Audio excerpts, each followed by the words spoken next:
शुरुआत करते हैं पिछले अभ्यास प्रश्न से। तो हमने आपसे पूछा था, विश्व अंतरिक्ष सप्ताह 2022 की थीम क्या है? आपके ऑप्शन थे, option A space and sustainability, option B sustainable space mission, option C sustainable development goals regarding space और option D space sustainable journey so far. इस प्रश्न का सही उत्तर है विकल्प ए स्पेस एंड सस्टेनेबिलिटी। आप में से कई व्यूअर्स ने इस प्रश्न का एकदम ठीक जवाब दिया है। चलिए अब इसके एक्सप्लेनेशन को समझ लेते हैं। हर साल 4 से 10 अक्टूबर को विश्व अंतरिक्ष सप्ताह मनाया जाता है। 4 अक्टूबर 1957 को पहले मानव निर्मित पृथ्वी उपग्रह स्पुतनिक 1 के बाहरी अंतरिक्ष में प्रक्षेपण ने अंतरिक्ष अन्वेषण को प्रेरित किया था। 10 अक्टूबर 1967 को अंतरिक्ष का मैग्ना कार्टा लागू हुआ था। इसे बाहरी अंतरिक्ष के अन्वेषण और उपयोग में देशों की गतिविधियों को नियंत्रित करने वाली संधि के रूप में भी जाना जाता है। विश्व अंतरिक्ष सप्ताह 2022 की थीम स्पेस एंड सस्टेनेबिलिटी है, जो अंतरिक्ष में स्थिरता और अंतरिक्ष से स्थिरता प्राप्त करने पर केंद्रित है। इसलिए विकल्प ए सही है। इस तरह इस प्रश्न का सही उत्तर है विकल्प ए स्पेस एंड सस्टेनेबिलिटी।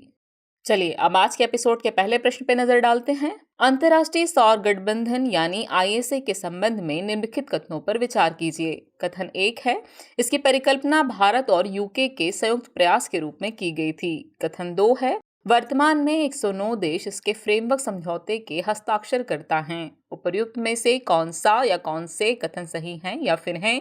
आपके ऑप्शन है केवल एक, केवल दो, एक और दो दोनों, और न तो एक न ही दो। इस प्रश्न का सही उत्तर है विकल्प बी केवल दो। चलिए एक्सप्लेनेशन से समझते हैं। अंतर्राष्ट्रीय सौर गठबंधन यानी आईएसए की 5वीं सभा 17 से 20 अक्टूबर 2022 तक नई दिल्ली में आयोजित की जाएगी। आईएसए की कल्पना भारत और फ्रांस द्वारा सौर ऊर्जा समाधानों के माध्यम से जलवायु परिवर्तन के खिलाफ संयुक्त प्रयास के रूप में की गई थी। इसलिए कथन 1 सही नहीं है।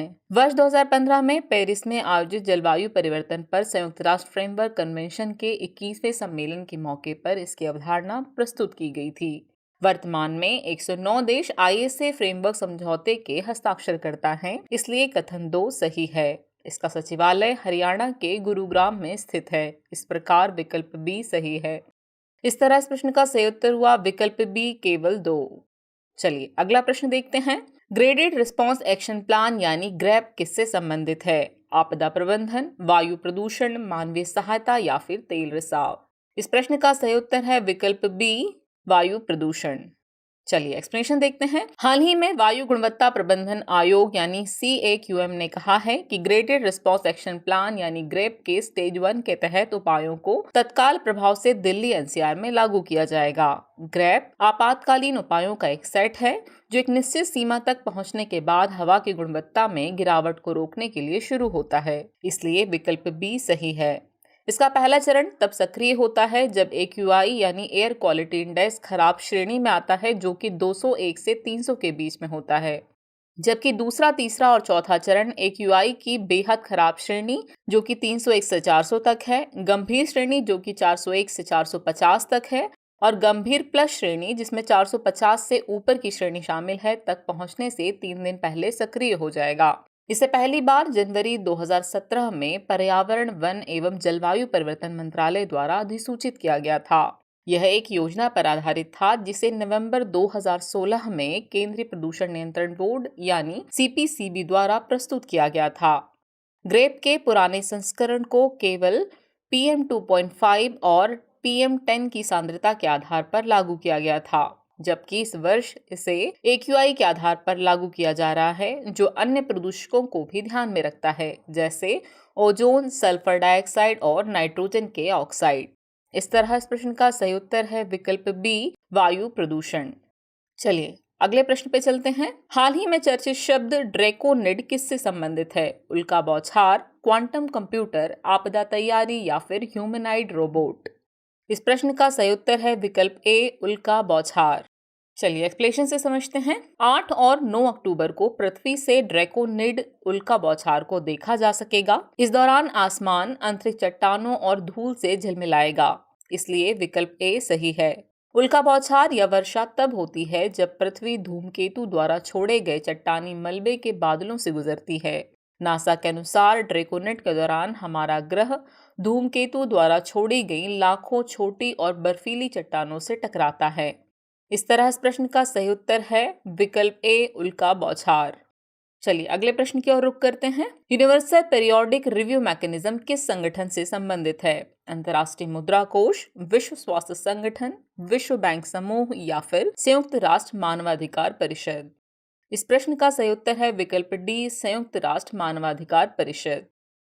हाल ही में चीन में उइगर मुसलमानों के मुद्दे पर संयुक्त राष्ट्र मानवाधिकार परिषद यानी यूएनएचआरसी में भारत ने मतदान से परहेज किया। यूएनएचआरसी संयुक्त राष्ट्र प्रणाली के भीतर एक अंतर सरकारी निकाय है जो दुनिया भर में मानवाधिकारों के प्रचार और संरक्षण को मजबूत करने के लिए जिम्मेदार है। इसकी बैठक जिनेवा स्थित संयुक्त राष्ट्र कार्यालय में होती है। यह परिषद 47 संयुक्त राष्ट्र सदस्यों से बनी है जो संयुक्त राष्ट्र महासभा द्वारा चुने जाते हैं। यूनिवर्सल पीरियोडिक रिव्यू मैकेनिज्म यानी सार्वभौम आवधिक समीक्षा तंत्र मानवाधिकार स्थितियों का आकलन करने के लिए कार्य करता है, इसलिए विकल्प डी सही है। इस तरह इस प्रश्न का सही उत्तर हुआ विकल्प डी, संयुक्त राष्ट्र मानवाधिकार परिषद। अगला प्रश्न है, कॉलेजियम प्रणाली के बारे में निम्नलिखित में से कौन सा कथन सही नहीं है? सुप्रीम कोर्ट कॉलेजियम एक 5 सदस्यीय निकाय है। संविधान में इसका कोई प्रावधान नहीं किया गया है। यह केवल सर्वोच्च न्यायालय के न्यायाधीशों की नियुक्ति से संबंधित है या फिर उच्च न्यायपालिका के न्यायाधीशों की नियुक्ति इसके द्वारा ही होती है। इस प्रश्न का सही उत्तर है विकल्प सी, यह केवल सर्वोच्च न्यायालय के न्यायाधीशों की नियुक्ति से संबंधित है। चलिए एक्सप्लेनेशन से बात समझते हैं। कॉलेजियम प्रणाली का वह तरीका है जिसके द्वारा सर्वोच्च न्यायालय और उच्च न्यायालयों के न्यायाधीशों की नियुक्ति और स्थानांतरण किया जाता है, इसलिए विकल्प सी सही होगा क्योंकि विकल्प सी में केवल सर्वोच्च न्यायालय के न्यायाधीशों की नियुक्ति की बात की गई है और आपसे प्रश्न में सही नहीं है कथन ही पूछा गया है, तो इस तरह विकल्प सी सही होगा। यह संविधान या संसद द्वारा प्रख्यापित किसी विशिष्ट कानून में निहित नहीं है। सुप्रीम कोर्ट कॉलेजियम एक 5 सदस्यीय निकाय है जिसकी अध्यक्षता मौजूदा मुख्य न्यायाधीश यानी सीजेआई करते हैं और इसमें 4 अन्य वरिष्ठतम न्यायाधीश शामिल होते हैं। एक उच्च न्यायालय के कॉलेजियम का नेतृत्व वर्तमान मुख्य न्यायाधीश और उस अदालत के 4 अन्य वरिष्ठतम न्यायाधीश करते हैं। उच्च न्यायपालिका के न्यायाधीशों की नियुक्ति केवल कॉलेजियम प्रणाली के माध्यम से होती है, जबकि सरकार की भूमिका कॉलेजियम द्वारा नाम तय किए जाने के बाद होती है। इस तरह इस प्रश्न का सही उत्तर है विकल्प सी, यह केवल सर्वोच्च न्यायालय के न्यायाधीशों की नियुक्ति से संबंधित है। ये कथन सही नहीं है।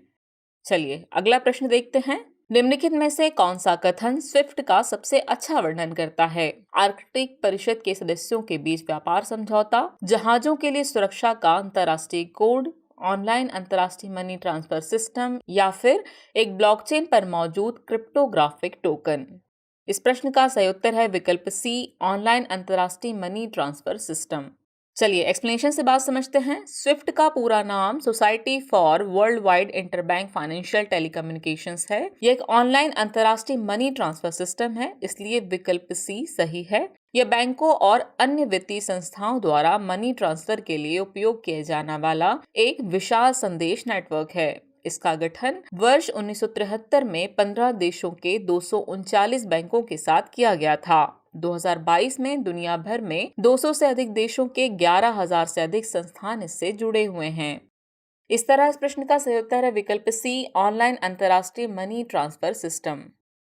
अगला प्रश्न है, earning before interest taxes depreciation and amortisation यानी EBITDA के संदर्भ में निम्नलिखित कथनों पर विचार कीजिए। कथन 1 है, यह शुद्ध आय की तुलना में लाभ प्रदाता का एक वैकल्पिक उपाय है। कथन 2 है, यह स्वीकृत लेखा सिद्धांतों के तहत एक मान्यता प्राप्त मैट्रिक है। उपयुक्त में से कौन सा या कौन से कथन सही है या फिर है केवल एक, केवल दो, एक और दो दोनों और न तो एक न ही दो। इस प्रश्न का सही उत्तर है ऑप्शन ए, केवल एक। Earning before interest taxes depreciation and amortisation यानी EBITDA शुद्ध आय की लाभ प्रदाता का एक वैकल्पिक उपाय है, इसलिए कथन 1 सही है। EBITDA किसी कंपनी के रेवेन्यू के परसेंटेज के रूप में उसके परिचालन लाभ की माप होता है। किसी कंपनी का EBITDA मार्जिन कैलकुलेट करना उस कंपनी के कॉस्ट कटिंग एफर्ट्स की प्रभावशीलता का अनुमान लगाने में मदद करता है। अगर ये उच्च होता है तो कुल रेवेन्यू के मामले में उसके परिचालन खर्च कम होते हैं। यह स्वीकृत लेखा सिद्धांतों के तहत मान्यता प्राप्त मैट्रिक नहीं है, इसलिए कथन 2 सही नहीं है। इस प्रकार विकल्प ए सही है, जो कि कहता है कि केवल एक ऑप्शन सही है। चलिए अगला प्रश्न देखते हैं। कानूनी सेवा प्राधिकरण अधिनियम के तहत लोक अदालतों को वैधानिक दर्जा कब दिया गया? 1987, 1988, 1989 या फिर 1990? इस प्रश्न का सही उत्तर है विकल्प ए 1987। 12 नवंबर 2022 को पूरे देश में राष्ट्रीय लोक अदालत आयोजित की जाएगी। लोक अदालत वैकल्पिक विवाद निवारण तंत्रों में से एक है। यह एक ऐसा मंच है जहां पूर्व मुकदमेबाजी के स्तर पर लंबित विवादों या मामलों को सौहार्दपूर्ण ढंग से निपटाया जाता है। इनका आयोजन राष्ट्रीय कानूनी सेवा प्राधिकरण और अन्य कानूनी सेवा संस्थानों द्वारा किया जाता है। लोक अदालतों को कानूनी सेवा प्राधिकरण अधिनियम 1987 के तहत वैधानिक दर्जा दिया गया था, इसलिए विकल्प ए सही है। लोक अदालतों द्वारा किए गए निर्णय को एक दीवानी अदालत की डिक्री माना जाता है और ये सभी पक्षों के लिए अंतिम और बाध्यकारी होता है। इस तरह के निर्णय के खिलाफ कोई भी अपील किसी भी अदालत के समक्ष नहीं होती है। इस तरह इस प्रश्न का सही उत्तर है विकल्प ए 1987। अगला प्रश्न है, संसदीय समितियों के संबंध में निम्नलिखित कथनों पर विचार कीजिए। कथन 1 है, ये सदन द्वारा नियुक्त या निर्वाचित होती हैं। कथन 2 है, यह राष्ट्रपति के निर्देशानुसार कार्य करती हैं। उपर्युक्त में से कौन सा या से कथन सही है या फिर है केवल एक, केवल दो, एक और दो दोनों, और न तो एक न ही दो? इस प्रश्न का सही उत्तर है विकल्प ए केवल एक। हाल ही में 22 स्थायी संसदीय समितियों का पुनर्गठन किया गया है। संसदीय समिति सांसदों का एक पैनल है जिसे सदन द्वारा नियुक्त या निर्वाचित किया जाता है या अध्यक्ष द्वारा नामित किया जाता है, इसलिए कथन 1 सही है। यह अध्यक्ष के निर्देशन में कार्य करती हैं, अर्थात ये अपना प्रतिवेदन सदन या अध्यक्ष को प्रस्तुत करती हैं, इसलिए कथन 2 सही नहीं है। ये समितियां मोटे तौर पर 2 प्रकार की होती हैं। पहला, स्थायी समितियां। स्थायी समितियां स्थायी होती हैं, यह प्रत्येक वर्ष या समय समय पर गठित की जाती हैं और निरंतर आधार पर काम करती हैं। जबकि दूसरी प्रकार की समितियां तदर्थ समितियां होती हैं। ये समितियां अस्थायी होती हैं और इन्हें सौंपे गए कार्य के पूरा होने पर इनका अस्तित्व समाप्त हो जाता है। ये समितियां अनुच्छेद 105 जो कि संसद सदस्यों के विशेषाधिकार से संबंधित है और अनुच्छेद 118 जो कि संसद की प्रक्रिया और कार्य संचालन को विनियमित करने के लिए नियम बनाने के अधिकार से संबंधित है, से अपना अधिकार प्राप्त करती हैं। इस तरह इस प्रश्न का सही उत्तर है विकल्प ए केवल एक। चलिए अब आज के एपिसोड का आखिरी प्रश्न देख लेते हैं। भारतीय संस्कृति के संदर्भ में कलारीपयट्टू क्या है? मंदिर वास्तुकला, नृत्य, संगीत या फिर मार्शल आर्ट? इस प्रश्न का सही उत्तर है विकल्प डी मार्शल आर्ट। केरल के कलारीपयट्टू को सबसे पुराने और सबसे वैज्ञानिक मार्शल आर्ट में से एक माना जाता है, इसलिए विकल्प डी सही है। चट्टोम यानी कूदना, ओट्टम यानी दौड़ना और मारीचिल यानी कलाबाजी जैसे करतब इस कला के अभिन्न अंग हैं। जिस स्थान पर इस मार्शल आर्ट का अभ्यास किया जाता है उसे कलारी कहा जाता है। कलारी एक मलयालम शब्द है जो एक प्रकार की व्यायामशाला को दर्शाता है। इसका शाब्दिक अर्थ है खलिहान या युद्ध क्षेत्र। इस तरह इस प्रश्न का सही उत्तर है विकल्प डी मार्शल आर्ट। चलिए अब आज के एपिसोड का अभ्यास प्रश्न देख लेते हैं। टुवर्ड्स 1000 रणनीति का प्रयोग किस संदर्भ में किया जाता है? आपके ऑप्शन है, ऑप्शन ए HIV का उन्मूलन, ऑप्शन बी जनजातीय क्षेत्रों की शिक्षा, ऑप्शन सी अंतर्राष्ट्रीय सौर गठबंधन या फिर ऑप्शन डी शरणार्थी प्रबंधन। तो व्यूअर्स इस प्रश्न का उत्तर कमेंट बॉक्स में देना ना भूलें। जल्दी मिलते हैं नए एपिसोड में नए नए सवालों और उनके नए जवाबों के साथ। तब तक के लिए शुक्रिया।